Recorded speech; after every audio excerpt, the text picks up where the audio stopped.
திருத்தணியை பொறுத்த வரைக்கும் நோய் நீக்கம் திருத்தணி. நோய்கள் நீங்குவதற்காகவே ஒரு தனி இடத்தை அருணகிரிநாதர் கொடுத்திருக்கிறார். அதுல இருமல், உரோகம், முயல்கண் வாதம், முக்கியமா சுகரை வேற சொல்றாரு.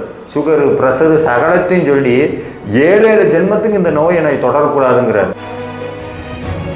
வழிபாட்டுக்குன்னு நம்ம ஒரு 1/2 மணி நேரம் கட்டாயம் ஒதுக்கி தான் ஆகும். கொஞ்சம் முன்னாடி எந்திரிச்சு அதுக்குண்டான வேலைகளை எல்லாம் பண்ணிட்டு ஒரு 1/2 மணி நேரம் முருகனுக்காக ஒதுக்கி திருப்புகழ் பாடிக்கொண்டு நீங்கள் நம்ம வீட்டை விட்டு வெளியே போகும்போதே சாமி நமக்கு முன்னாடி நிற்பார்.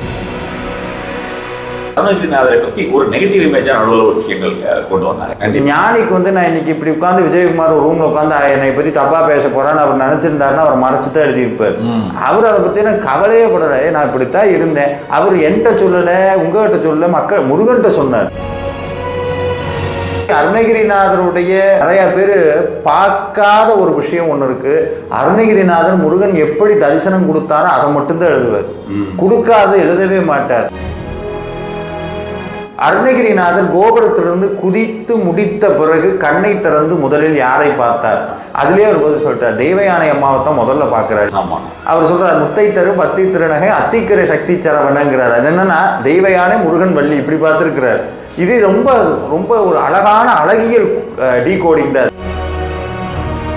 பழனியில வந்து அவர் ஆண்டி குளத்தில் இருக்காரு. பயங்கர முருக பக்தர்களாக தான் இருப்பாங்க. இருந்தாலும் முன்னூறு ஒரு பயம் இல்ல. பழனியில வந்து அவர் ஆண்டி குளத்தில் இருக்காரு. நீங்க சொன்ன மாதிரி நான் பழனிக்கு போனா முருகன் ஆண்டி கோலத்துல இருந்தா பார்க்காம திரும்பி வர ஆளுகள்லாம் நிறைய பேர் இருக்கிறாங்க. ஆண்டியா தரிசனத்தை பார்த்தோம்னா நம்மளும் ஆண்டி ஆயிடுவோம்னு. நான் வேடிக்கையா சொல்றது, இதுக்கு முன்னாடி நான் அணியம்பாணியாவா இருந்தேன். மக்களுக்கு வந்து கடவுளை வந்து பொருளியல் ரீதியாகவே பார்த்து பார்த்து பார்த்து பார்த்து அது ஒரு பயமாயிடுச்சு. பயமும் பக்தியும் பின்னி பிணைஞ்சிருச்சு.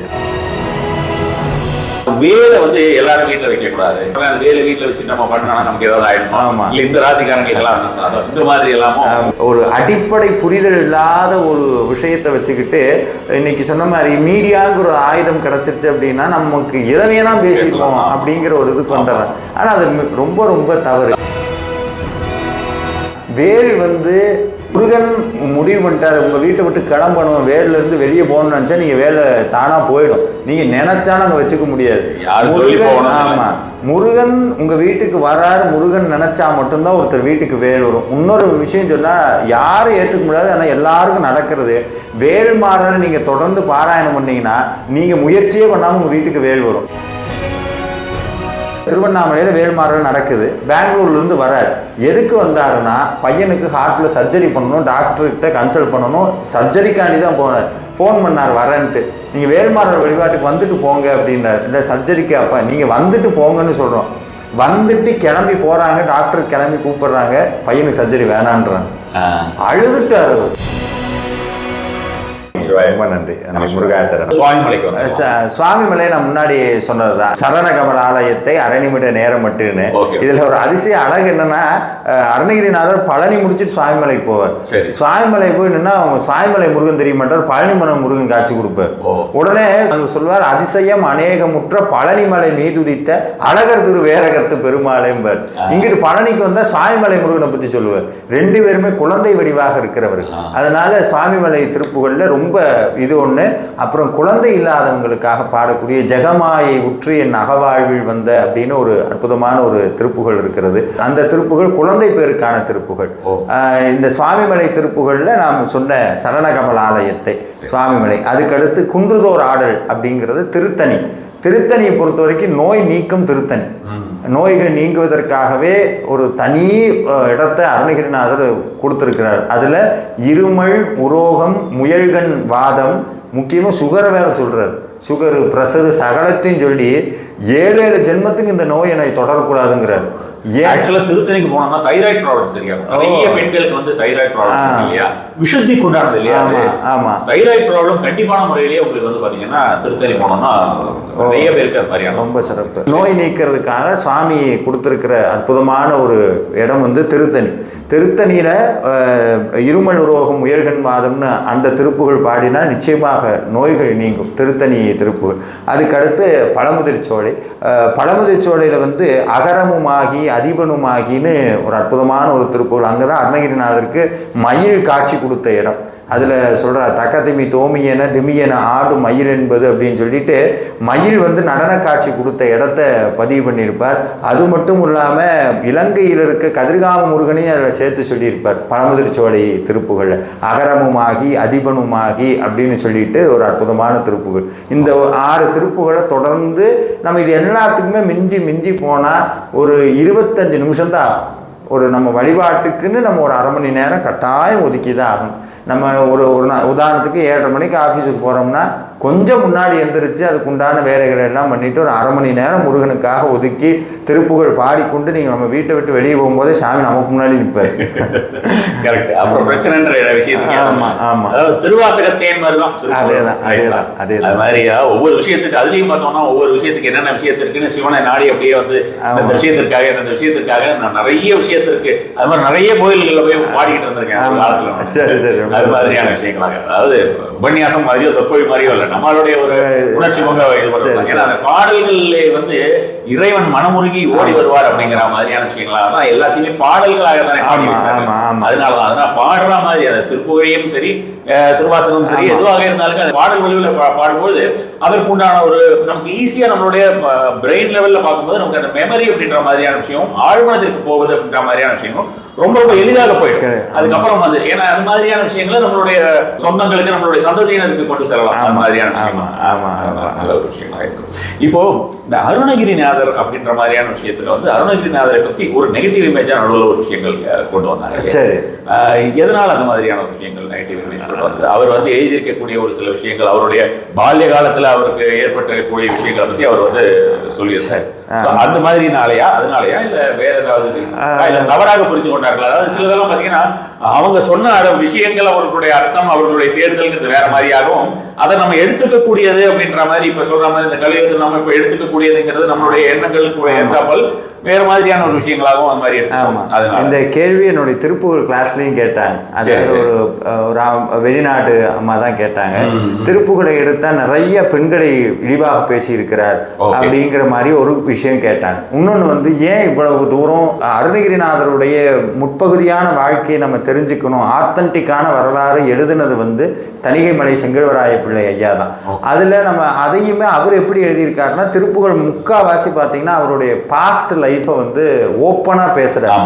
நம்ம கண்ணதாசன் கவிஞர் கண்ணதாசனை கொண்டாடுறதுக்கு காரணம் அவர் எதையுமே மறைச்சு பேசுனது இதே கிடையாது. அதே மாதிரி அவர் நான் சாக்கடையில் வந்துட்டேன் உனக்கு வேணா நீ விழு, நான் சாக்கடையில் விழுந்துட்டேன் எனக்கு தெரியும் நான் விழ நீ விழாதான் நான் சொல்றேன் வேணா நீ விழு அவ்வளவுதான் அப்படி விழுந்து பார்த்துக்கோங்க அவ்வளவுதான். அதே மாதிரியான எப்படி வாழ வேண்டும் என்பதை என் எழுத்தை பார்த்து கற்றுக்கொள், எப்படி வாழக்கூடாது என்பது என்னை பார்த்து கற்றுக்கொள்ளுன்னார்.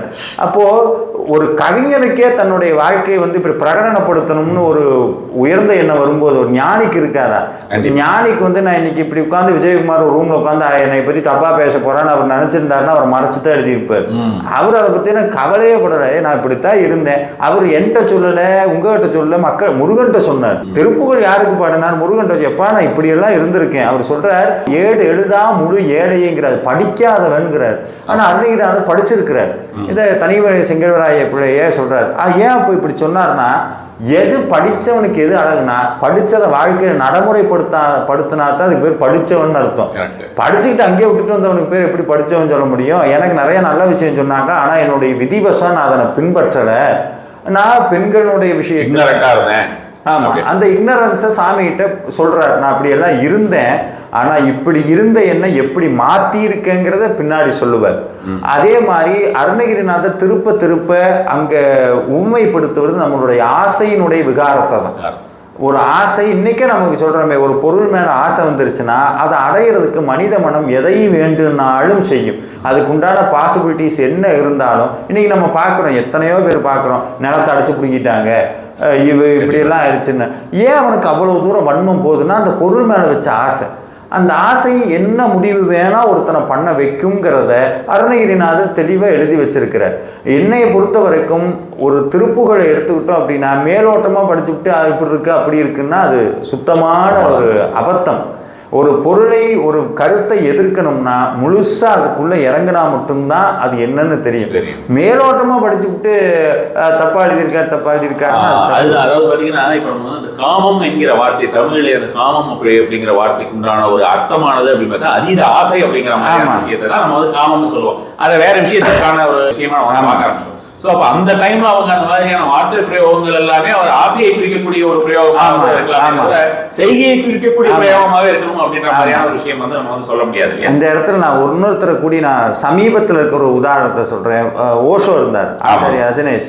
இன்னைக்கு இருக்கிற மிகப்பெரிய நவீன குருமார்களுக்கெல்லாம் அடிநாதமாக இருந்தார் அவருடைய கருத்து. அவரு வயசுல இருந்து அவருடைய வழியில வந்ததுதான். அது எப்படி நீங்க அப்படி சொல்றீங்கன்றது தெரியல. ஏன்னா லாஸ்ட் டைம்ல ஒரு பாட்காஸ்ட் பண்ணும்போது பேசிக்கிட்டு இருக்கோம். ரொம்ப நீங்களா அந்த விஷயத்தை கேட்கிறீங்க. ஏன்னா அவரோட வந்து நமக்கு ஒரு 18 வயசுல இருந்து ஆரம்பிச்சது. அப்படியே அது சைட்ல அந்த மாதிரியான ஒரு விஷயமா அவருடைய எல்லா மெடிடேஷன் விஷயங்கள் எல்லாமே. ஏன்னா அவரோட மெடிடேஷன் எல்லாமே பாத்தீங்கன்னா ரொம்ப டான்ஸ் ஆடுறதெல்லாம் தான் மெடிடேட் பண்ணாங்க. மெடிடேஷன் டைனமிக் மெடிடேஷன் பாடுறது, ஆடுறது, சும்மா கத்துறது, ஒவ்வொரு வந்து எல்லாம் சேர்ந்து கத்துறது, விகாரத்தை போக்கிக் கொள்வதற்கு அப்படின்ற மாதிரியான விஷயங்கள், உனக்குள்ளே இருக்கக்கூடியதை வெளியிலே பாரு அப்படின்ற மாதிரியான விஷயங்கள், அதாவது கேடு அப்படின்ற மாதிரியான விஷயங்கள், இது மாதிரியான விஷயங்களுக்குள்ளாவே இருந்து சொல்ற மாதிரி ரொம்ப ரொம்ப கனெக்ட் பண்ணிக்க முடியும்.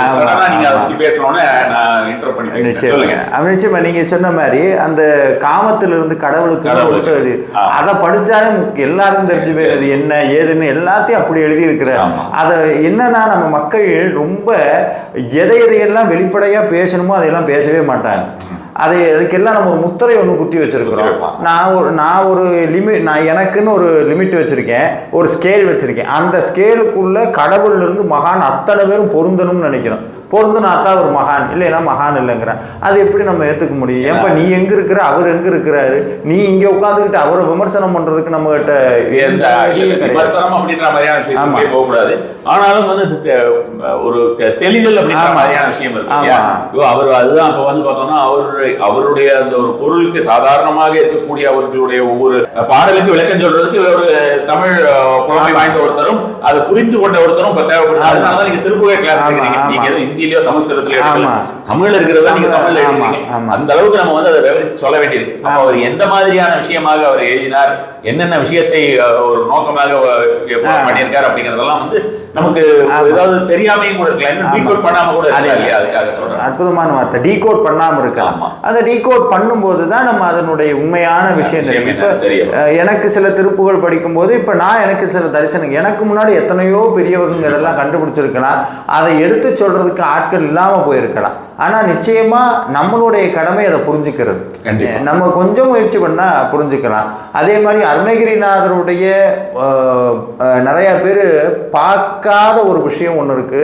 அருணகிரிநாதர் முருகன் எப்படி தரிசனம் கொடுத்தாரோ அதை மட்டும்தான் எழுதுவார், கொடுக்காது எழுதவே மாட்டார். ஒரு சின்ன உதாரணம் சொல்றேன் பாருங்க. சுவாமி வந்து மாலை போட்டிருக்கிறார். என்ன மாலை போட்டிருக்கிறார் அப்படின்னு, ஓலையும் தூதரும் கண்டு திண்டாடல் ஒழித்து எனக்கு காலையும் மாலையும் முன்னிற்குமே கந்தவேல் மருங்கில் கட்டிய சேலையும் சீராவும் கையில் சிவந்த செச்சை மாலையும் சேவல் பதாகையும் தோகையும் வாகையுமேனு கந்தர் அலங்காரத்துல ஒரு பாடல். அதாவது என் கூட எப்பவும் முருகன் இருக்காரு அப்படின்னு சொல்றாரு. ஓலையும் தூதரும்னா மரண ஓலை, உனக்கு டேட்டு முடிஞ்சு வச்சுடான்னு எவனுடைய தூதரோ யாரும் என்கிட்ட வர முடியாது, காரணம் என் கூட முருகன் இருக்கிறாரு. முருகன் எப்படி இருக்காருங்கிறதுக்கு சில டெஃபினிஷன் கொடுக்கிறார். அதாவது கையில் சிவந்த மாலை போட்டிருந்தார், செச்சை அதாவது தெச்சி பூன்னு சொல்லுவாங்க, கேரளால எல்லாம் அந்த பூதம் பயன்படுத்துறாங்க. அந்த மாலை இட்லி பூன்றாங்க, அந்த மாலை போட்டிருந்தார். இடுப்புல வந்து வேஷ்டி கட்டி இருந்தார், குறுவாள் வச்சிருந்தாருன்னு சொல்றாரு. அதாவது முருகன் பெரும்பாலும் அந்த குறுவாளோடு எங்கேயுமே காட்சி கொடுக்கறது இல்லை. ஆனா ஒரே ஒரு இடத்துல கொடுக்கிறார். எங்கன்னா வைத்தீஸ்வரன் கோயில். வைத்தீஸ்வரன் கோயில் ஸ்தல புராணத்தை ஆராய்ச்சி பண்ணி ஒரு அற்புதமான ஒரு காணொலி இருக்கிறார். யாருன்னா மதுசூதனன் கலைச்செல்வன் ஒரு ஐயா இருக்கிறார், மிகச்சிறந்த ஒரு ஆராய்ச்சியாளர்.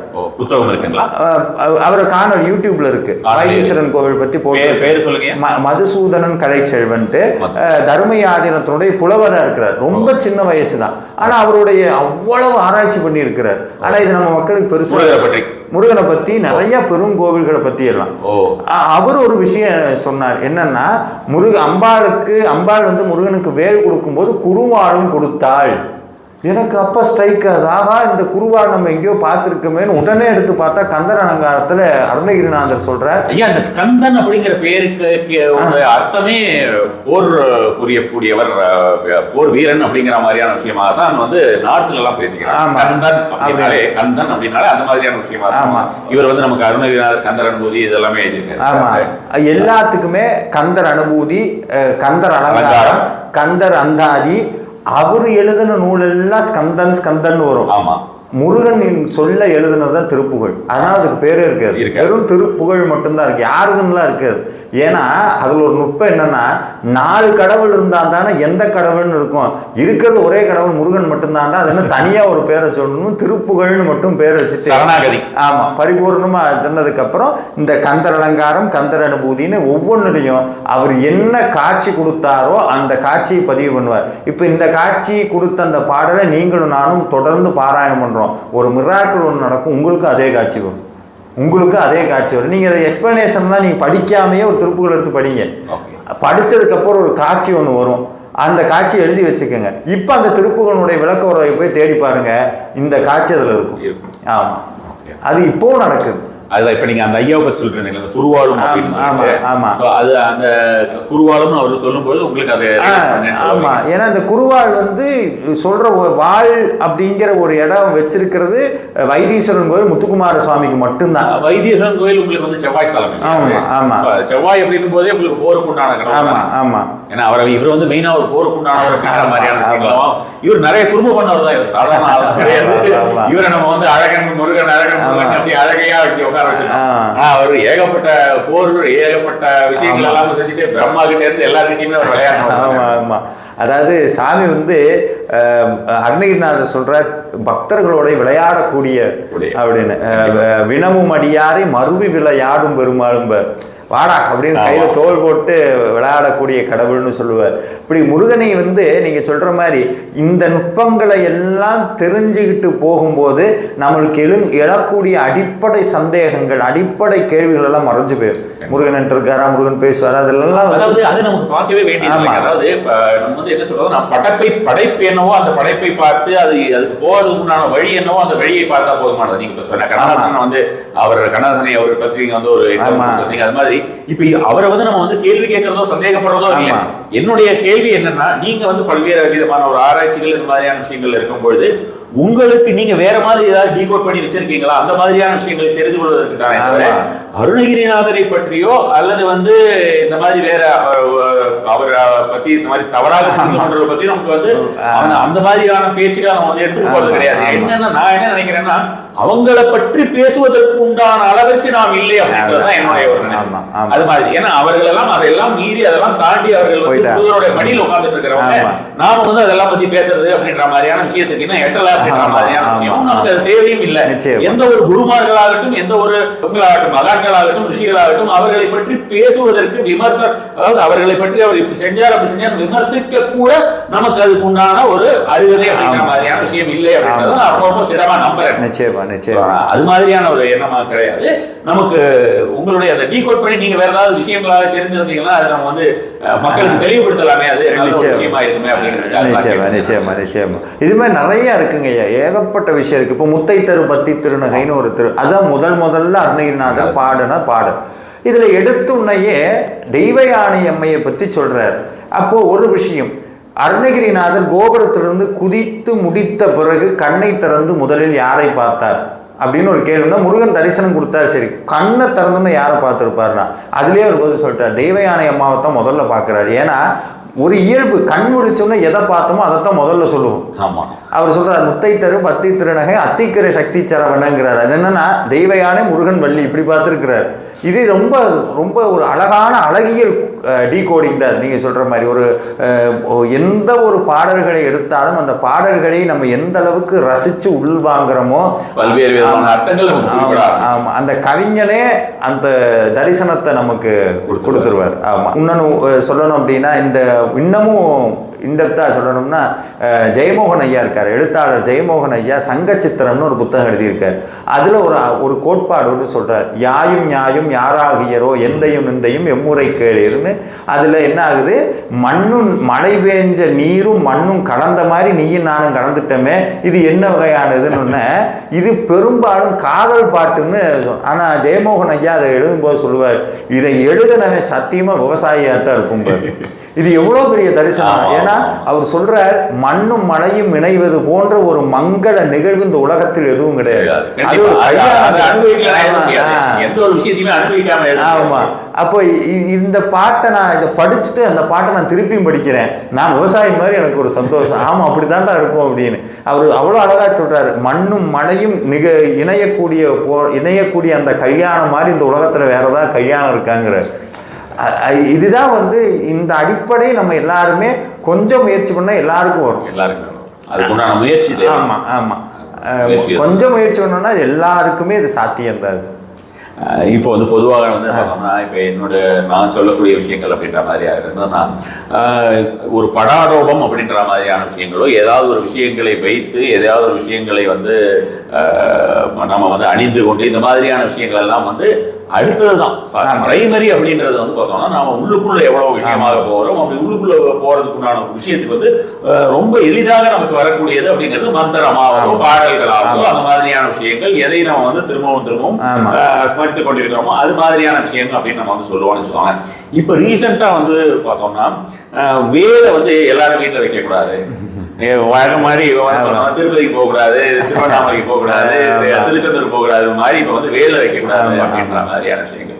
அப்போ வேலை வீட்டுல வச்சிருந்தாலும் உடனே அந்த வேலை வீட்டுல வச்சு நம்ம பண்ணா நமக்கு ஏதாவது ஆயிடுமா, இல்ல இந்த ராசிக்காரங்களுக்கு எல்லாம் இந்த மாதிரி எல்லாமோ உங்ககிட்ட அந்த மாதிரிலாம் கேள்வி நிறைய வந்திருக்கு. ரொம்ப அதிகமா கேட்பாங்க, கேட்க ஆரம்பிச்சிருக்காங்க. ஆமா, முன்னாடி நான் ஒரு விஷயம் சொல்லுவேன், திடீர்னு கேட்க ஆரம்பிச்சாலும் உங்களுக்கு எதனால கேட்கறாங்க. அப்ப சமீபத்துல பார்த்தேன் நிறைய பேர் அதை கொலை கருவி அது இதுன்னு சொல்றாங்க. எல்லாமே என்னன்னா, என்னை பொறுத்த வரைக்கும் அது ஒரு இக்னரன்ஸா தான் பாக்குறேன். அதாவது ஒரு அடிப்படை புரிதல் இல்லாத ஒரு விஷயத்தை வச்சுக்கிட்டு இன்னைக்கு சொன்ன மாதிரி மீடியாங்கிற ஒரு ஆயுதம் கிடைச்சிருச்சு அப்படின்னா நமக்கு எதை வேணா பேசிப்போம் அப்படிங்கிற ஒரு இதுக்கு வந்துடுறேன். ஆனா அது ரொம்ப ரொம்ப தவறு. என்னை பொறுத்த வரைக்கும் ஒரு மனிதனுடைய என்னன்னா, இப்போ நம்ம அரசியல்வாதிகளை பத்தி பேசுறாங்க, அரசியல்வாதிகள் அல்லது சினிமா நடிகர்கள் இவங்க எல்லாம் பத்தி பேசுறதே தவறு. ஆனா அது கூட பரவாயில்ல விட்டா, இவங்க இதெல்லாம் மீறி இந்த தெய்வம் அப்படின்ற மாதிரியான விஷயத்துக்கு தான் ஸ்ட்ரெயிட்டாவே போறாங்க. தெய்வ ரீதியான விஷயங்களும் அதற்கு உண்டான ஒரு இதையும் தான் பார்த்தோம்னா, இப்ப உதாரணத்திற்கே பாருங்களேன், இப்ப நம்ம அரோகராங்கிறது நமக்கு பல லட்சம் பல கோடி மக்களுக்கு உண்டான மந்திர சொல்.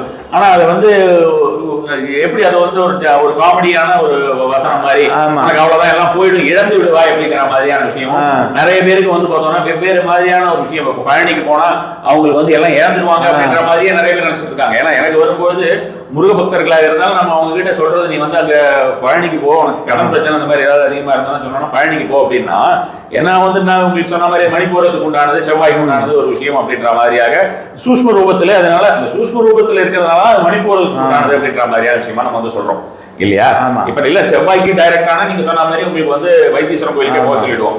அது மாதிரி இல்லாம இந்த மாதிரி நம்ம விஷயங்களாக சூஷ்ம ரூபமாக இருக்கக்கூடிய விஷயம் அப்படின்ற மாதிரியாக சொல்லி வைத்திருக்கிறார்கள் அப்படின்ற மாதிரியான சொன்னோம்னா, அவங்களுக்கு உள்ளூர ஒரு பயம், பயங்கர முருக பக்தர்களாக தான் இருப்பாங்க. இருந்தாலும் உள்ளூர ஒரு பயம். இல்ல பழனியில அவர் ஆண்டி குளத்துல இருக்காரு, ஆண்டி குளத்துல இருக்காரு. அது நீங்க சொன்ன மாதிரி நான் பழனிக்கு போனா முருகன் ஆண்டி கோலத்துல இருந்தா பார்க்காம திரும்பி வர ஆளுகள்லாம் நிறைய பேர் இருக்கிறாங்க.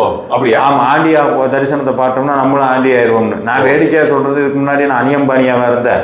அது மாதிரிதான் நமக்கு அப்படிதான் கேட்க தோணுது. என்னன்னா, மக்களுக்கு கடவுளை பொருளியல் ரீதியாகவே பார்த்து பார்த்து பார்த்து பார்த்து அது ஒரு பயமாயிடுச்சு. பயமும் பக்தியும் பின்னி பிணைஞ்சிருச்சு. இப்போ என்னன்னா, போற போக்குல இன்னைக்கு நான் ரொம்ப இதா சொன்னேன், யாருன்னு எனக்கு தெரியல.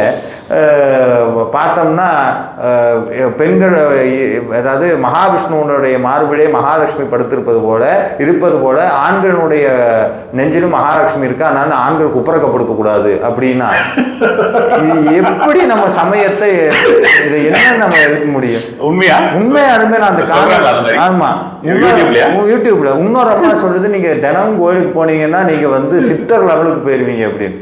இல்ல அப்படி சொல்றவங்க நிறைய பேர் நான் பார்த்திருக்கேன். தினசரி கோயிலுக்கு போகக்கூடாது, டெய்லி கோயிலுக்கு போனோம்னா உங்களுக்கு சித்தராயிடும், சன்னியாச யோகம் வந்துடும் அப்படின்னு சொல்றவங்களாகட்டும், இந்த கோயிலுக்கு எல்லாம் போகாதீங்க. உங்களுக்கு வந்து இந்த அதாவது ஜோதிடம் அப்படின்ற மாதிரியான விஷயமாகவோ ஆன்மீகம் விஷயமா இருந்ததுன்னா உங்களுக்கு வந்து இந்த கோயிலுக்கு போகக்கூடாது, இந்த ராசின்லாம் கொண்டு வந்தாங்கன்னா அடிப்படை அப்படிங்கிற மாதிரியான விஷயம் பார்த்தோம்னா ஜோதிடம் தான்.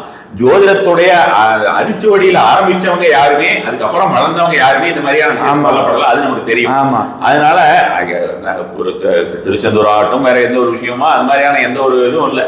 மக்களுக்கு உண்டான ஒரு இதுதான். இப்ப வந்து பார்த்தோம்னா இப்ப நீங்க சொல்ற மாதிரி பழனிக்கு போயிட்டு இந்த மாதிரி இப்ப திரும்பி வராங்கிறது எனக்கு ரொம்ப ஆச்சரியமான விஷயம். இதுல குப்புறப்படுகிற சொன்னது இது மாதிரி நான் அவங்களை தப்பு சொல்லலைங்க. அதாவது என்னன்னா எதையாவது பேசி மக்களை வந்து எதாவது நீங்க இப்ப என்னன்னா ஏதாவது வித்தியாசமா சொல்லுங்க.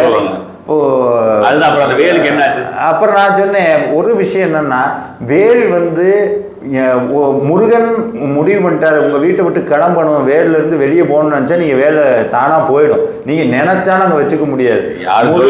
ஆமா, முருகன் உங்க வீட்டுக்கு வராரு, முருகன் நினைச்சா மட்டும்தான் ஒருத்தர் வீட்டுக்கு வேல் வரும். இன்னொரு விஷயம் சொன்னா யாரும் ஏத்துக்க முடியாது, ஆனா எல்லாருக்கும் நடக்கிறது. வேல் மாறல நீங்க தொடர்ந்து பாராயணம் பண்ணீங்கன்னா நீங்க முயற்சியே பண்ணாம உங்க வீட்டுக்கு வேல் வரும். இது நீங்க வீடியோ போட்டோம்னா கீழே எத்தனை பேர் ஆமா ஆமா ஆமா ஆமான்னு போடுறாங்கன்னு பாருங்க. ஏன்னா இதெல்லாம் எப்படி நடக்குதுன்னா இது விஜயகுமார் சொல்லி நடக்கல, ஐயா சொல்லி நடக்கல, அருணகிரிநாதர் வார்த்தை. அதனால நடக்குது. வேல்மாறல் படிச்சா தானா வீட்டுக்கு வேல் வரும். அதையும் நான் சொன்னேன், நீங்க வேல் வாங்கியெல்லாம் வைக்க வேண்டாம், பேப்பர் எடுத்துக்கங்க, ரீஃபில் பென் எடுத்துக்கங்க, வேலை வரைஞ்சு வீட்டுல வச்சு பூஜை பண்ணுங்க, சாமி வருவார். இந்த ஆமா இந்த பக்தி தாங்க ஐயா சாமி கிட்ட கொண்டு போகும். அதை விட்டு வேலை இப்படி வைக்காத, வேலை அப்படி வைக்காத, வீட்டுல இந்த சாமி படத்தை வைக்காத, உனக்கு மனசு ஒன்றி போகுதா, உன்னைய மறக்குறியா, அதுதான் உன் கடவுள். ஐயா வேலுங்கிறதே நம்மளோட சூக்ஷ்ம சரீரம் தான். ஆமா ஆமா, வேலுங்கிறதே நம்மளோட சூக்ஷ்ம சரீரத்தை தான் நம்ம வந்து வெளிப்படுறதுக்கு, அதாவது நம்ம உள்ளுக்குள்ள இருக்கிறத வெளியில தேடுறோம் அப்படிங்கிற மாதிரியான விஷயமாக நமக்கு சில பேருக்கு அந்த தேடல் தேவைப்படும். சில பேருக்கு அது தேவைப்படுறதுனால அந்த மாதிரியான விஷயமாக, அதனால அருணகிரிநாதர் இவ்வளவு நிறைய விஷயத்தை கொடுத்துட்டு போனாங்க. அது மாதிரி நம்ம வெளியில அதனாலதானே இப்ப இந்த சக்கரத்துக்கு அப்படின்ற மாதிரியான விஷயங்கள், இந்த சூஷ்ம நாடிகள் அப்படின்னு 72,000 நாடிகள்லாம் நமக்கு வந்து தெரியவா செய்யுது. இப்ப நம்ம வந்து வடகலை இடகலை சூஷ்மன்றோம், ஒவ்வொன்றையும் நம்ம வந்து கை வச்சு வேணா பார்க்க முடியுமா இருக்கும், நம்ம கண்ணால பார்க்கலாம் முடியாது. மாதிரியான நாடிகள் உண்டான.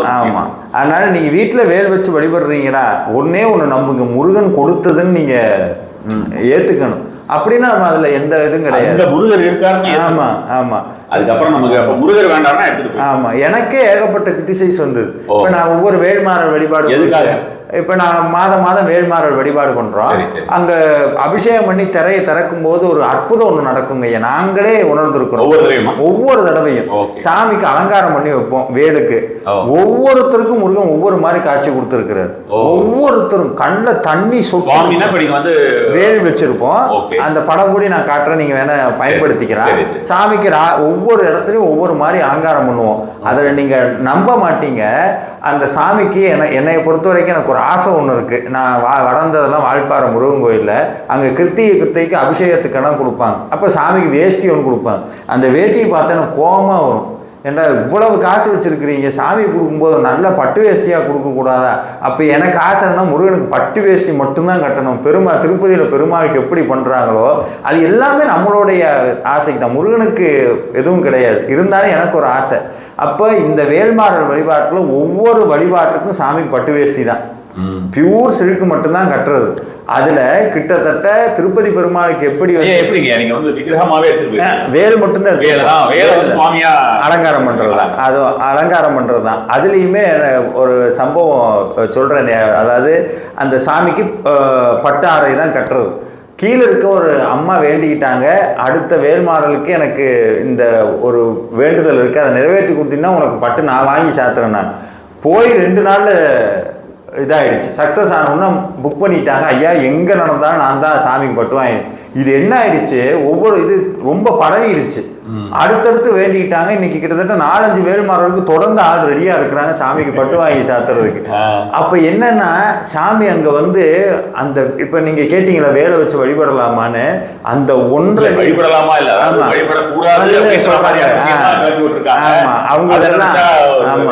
அவங்களுக்கெல்லாம் ஒரு பதிலாக இது இருக்கும்னு நான் நினைக்கிறேன். அந்த 1.5 அடி வேலுக்குள்ள சாமி, அந்த 1.5 அடி வேலுங்கிற அந்த முருகனை நம்பி ஆயிரக்கணக்கான பேர் வராங்க.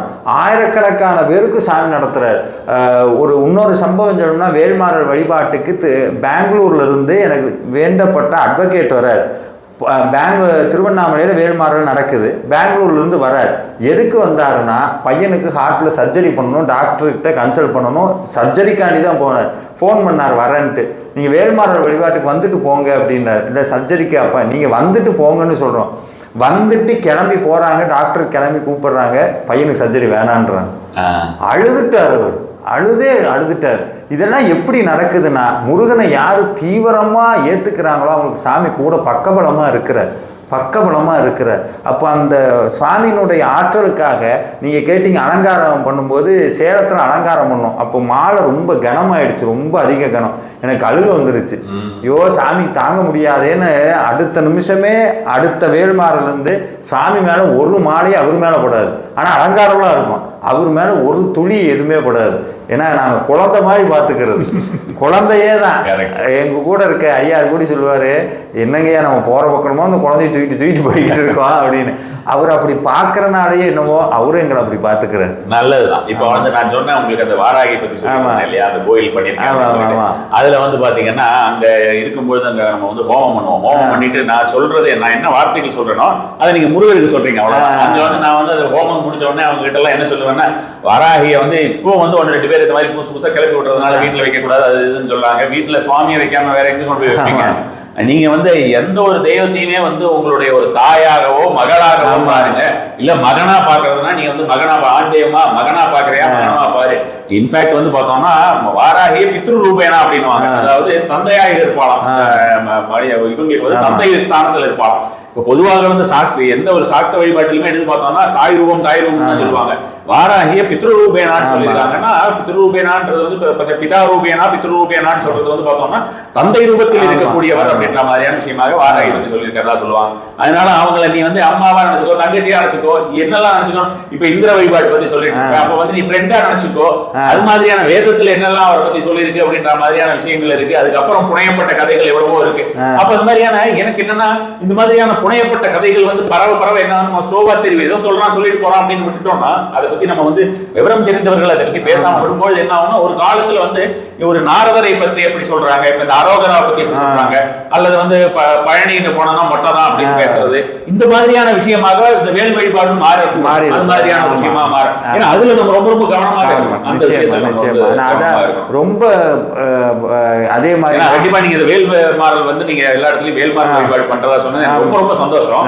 கண்டிப்பான முறையில் நீங்க இந்த விஷயத்தை பத்தியும் பேசுங்க. நாள் படைவுல வந்து பார்த்தோம்னா வேல் வச்சுக்க கூடாதுங்கிற மாதிரியான ஒரு நிலையாகவும் சில பேர் வச்சுக்கிட்டா ஏதாவது ஆகுமோ அப்படின்ற பயம். ஆல்ரெடி நிறைய கஷ்டத்துல இருக்கக்கூடிய நபர்களுக்கு வந்து பார்த்தோம்னா அந்த மாதிரி வச்சுக்கிட்டா ஏதாவது எனக்கு ஆகுமோ, எதுக்கு வீணா வம்பு அப்படின்ற மாதிரியான விஷயம் நான் மனசுலயே நினைச்சுக்கிறேன். இதெல்லாம் பேச ஆரம்பிச்சோம். ஆமா, இது மாதிரிதான் கொஞ்சம் கொஞ்சமா தொடரும். ஆமா, நீங்க சொன்ன மாதிரி அப்படித்தான் நம்ம கோயில்ல வந்து பாத்தீங்கன்னா, கோயிலுக்கு போனோம் கடவுளை மனசு நினைச்சிட்டா போதாதாங்கிற மாதிரி அந்த இதெல்லாம் என்னன்னா, இதெல்லாம் நம்ம சமயத்துல தான் பெரும்பாலும் நடக்கும். வேற எந்த மதத்திலும் இப்படி எல்லாம் கடவுளை வீட்டுல வச்சுக்கிறதுக்கெல்லாம் பயப்படலாம் மாட்டாங்க. அப்படியெல்லாம் எதுவுமே கிடையாது. யாராலையும் பேச முடியாது. இப்ப வந்து இந்த மாதிரி பேச முடியாது.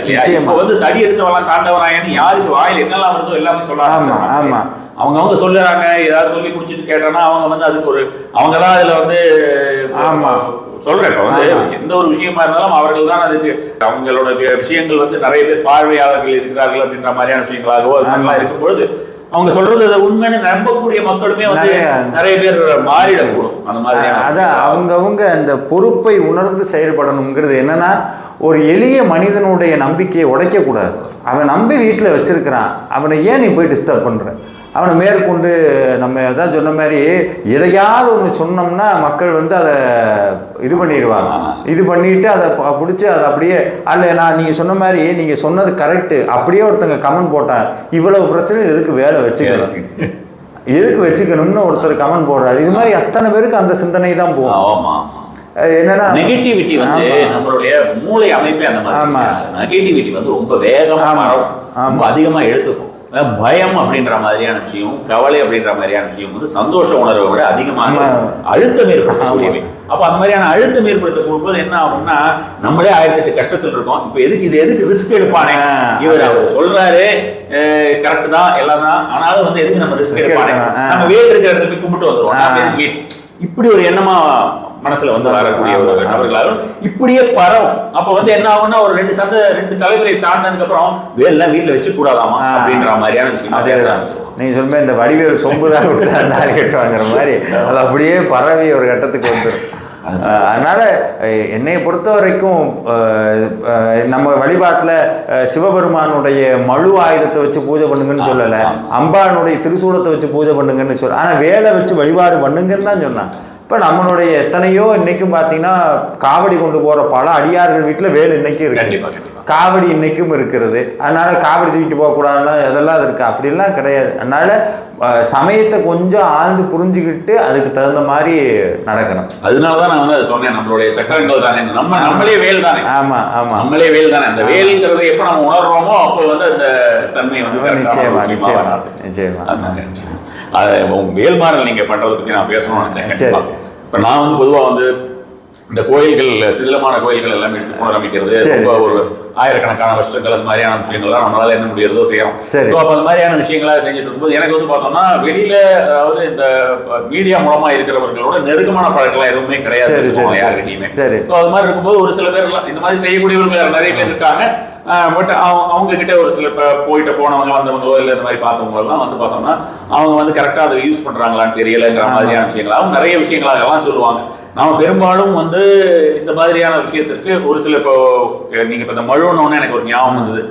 கிட்டத்தட்ட வந்து பாத்தீங்கன்னா ஒரு 6.5 அடி 6.25 அடி சிவபெருமானுடைய 64 ரூபங்களிலே 58வது ரூபமான பிரம்மச்சிரச்சேத மூர்த்தி. அந்த சிரச்சேத மூர்த்தியை வந்து பார்த்தோம்னா அவரே பிரம்மச்சிரச்சேத மூர்த்தி, ஆனா அவருக்கே சிரச்சேதம் பண்ணி அவரை வந்து கிட்டத்தட்ட 200 வருஷங்களுக்கு முன்னால 200 வருஷங்களுக்கு மேல தெருவில் போட்டு வச்சிருந்திருக்காங்க ஒரு இடத்துல. எங்கன்னா நம்ம வந்து பழைய சீவரம்னு காஞ்சிபுரம் பக்கத்துல அங்க ஒரு சிவன் கோயிலுக்கு போயிருக்கேன். அப்ப இந்த மாதிரியான விஷயத்தை சொன்னாங்க, போய் பார்த்தோன்னே பயங்கர, அதாவது இந்த பிரம்மாவுடைய தலை எல்லாமே கிட்டத்தட்ட கொய்த நிலையிலே இருக்கு. அந்த மாதிரியான விஷயமா அவருடைய தலை நல்ல வேலை இருக்கு. ஆனா என்ன பண்ணிட்டாங்கன்னா அந்த இடத்தை ஆக்கிரமிக்கிறோம் அப்படின்ற மாதிரியான எண்ணத்துல நிறைய மூங்கில்கள் எல்லாம் போட்டு எரிச்சு விட்டு அவருடைய மேல் பாகம் எல்லாம் போச்சு. அப்ப வந்து நான் ஒரு தபதி கிட்ட கேட்கும்போது அவர் என்ன சொல்றாருன்னா, கற்களை வந்து உடைக்க வேண்டாம் அப்படின்ற மாதிரி இருந்து அதுவே சிதிலமாகணும்னா இந்த மாதிரி பண்ணுவாங்க, எரிச்சு விடுவாங்க அப்படின்னு. காடு மாதிரி வளர்ந்துருந்தது. அதுக்கப்புறம் நாம வந்து பண்ணி இப்ப வேற எங்கேயும் மாட்டோம்னா டொனேஷன் மாதிரிலாம் எல்லாம் எதுவும் வாங்கல. அதுவே நான் கிட்டத்தட்ட ஒரு கோயில் மாதிரி செஞ்சு வச்சிருக்கேன். 6 அடியில் இருப்பாரு, உலகத்திலேயே வேற எங்கேயும் கிடையாது. இது மாதிரியான ஒரு பொக்கிஷம் எங்கேயாவது நம்ம வந்து பார்த்துருப்போமா? பிரம்மருடைய தலையை கொய்த நிலையில இருக்கக்கூடிய ஒரு 6 அடி இருக்கக்கூடியவர். அவர் எடுத்து வைக்கிறதுக்கு நம்ம டீம்ல இருந்தும் சரி, நம்ம ஆபீஸ்ல இருக்கிற எல்லாரும் ஒவ்வொருத்தருமே மிகப்பெரிய ஒரு பங்களிப்பு செய்திருக்காங்கன்னு வச்சுக்கோங்களேன். எல்லாரும் போயிட்டு அவரை எடுத்து வச்சு அதுக்கப்புறம் கஷ்டப்பட்டு அதுக்கப்புறம் அவரை வந்து கொஞ்சம் சரி செஞ்சு அதுக்கப்புறம் ஒரு மாதிரியான ஒரு நிலையாக நம்ம வந்து வைத்திருக்கிறோம்.